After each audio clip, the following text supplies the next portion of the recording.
Hello, my name is David Coppers, and I'm here to make a video for you about Washington, D.C. Are you ready? Let's take a look at what Washington, D.C. has to offer.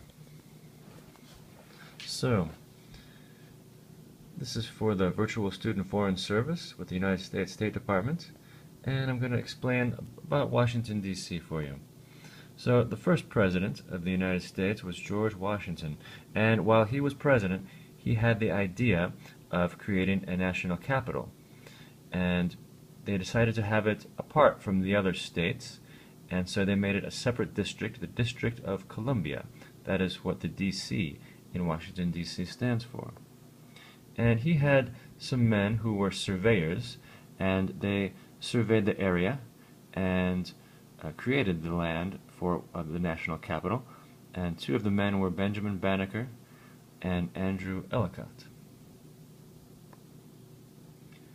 So the main residence of the President of the United States is the White House, and it was completed in 1800, and presidents since the second president, John Adams, have all lived here. Outside of the White House, many tourists come and can take a guided tour of the building, and also many people several tend to protest from time to time about different issues.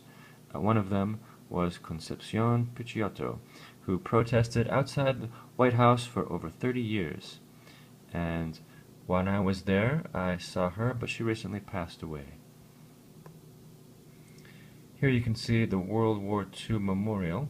This is a newer memorial which honors the veterans who fought in World War II. And this is part of a fountain at the memorial. Very large, very nice. And nearby is the Lincoln Memorial. And this is, of course, a monument to the 14th president, Abraham Lincoln. Many consider him one of the greatest presidents for keeping the country together during the American Civil War. And here is the view from the Lincoln Memorial to the Washington Monument. In the middle is the reflecting pool, and this is the location where in 1963 Martin Luther King gave his famous "I Have a Dream" speech, and many people came and saw him speak, and many other people there also spoke about the civil rights struggle during the 1960s. And today, you can see a monument to Martin Luther King, a very large stone monument there where people can have their picture taken with him. Also nearby is the memorial to Franklin D. Roosevelt. He was the 32nd president and the longest serving president. He was president for about 12 years, and he helped the United States through the Great Depression and World War II. And you can see here his 4 freedoms, which are freedom of speech, which means people have the right to say what they want; freedom of worship, which means people can choose whatever religion they like; freedom from want, which means people have the right to not go without basic things like food and shelter; and freedom from fear, which means that people shouldn't feel burdened by the sense of being afraid. And this is the Capitol building. This is one of the most famous monuments in Washington, D.C.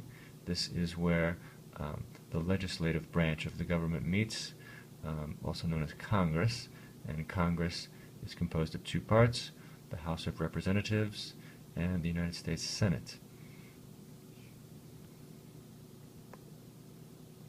Here's another view on Capitol Hill.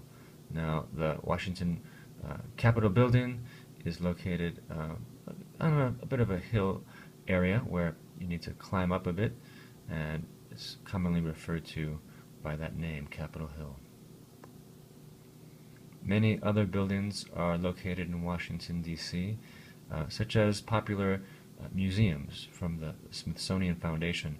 There are various museums. One of them is the Air and Space Museum, and this one is free to the general public, and you can see things such as historic airplanes and some of the first airplanes. This one here is called the Spirit of St. Louis and was the first airplane to cross the Atlantic Ocean.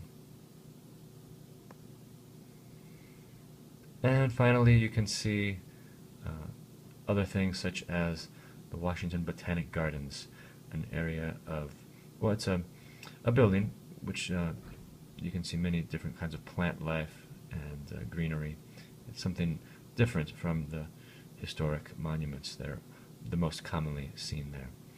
So I hope you enjoyed this video of Washington, D.C., and I hope you learned a little something about the capital of the United States. Thank you.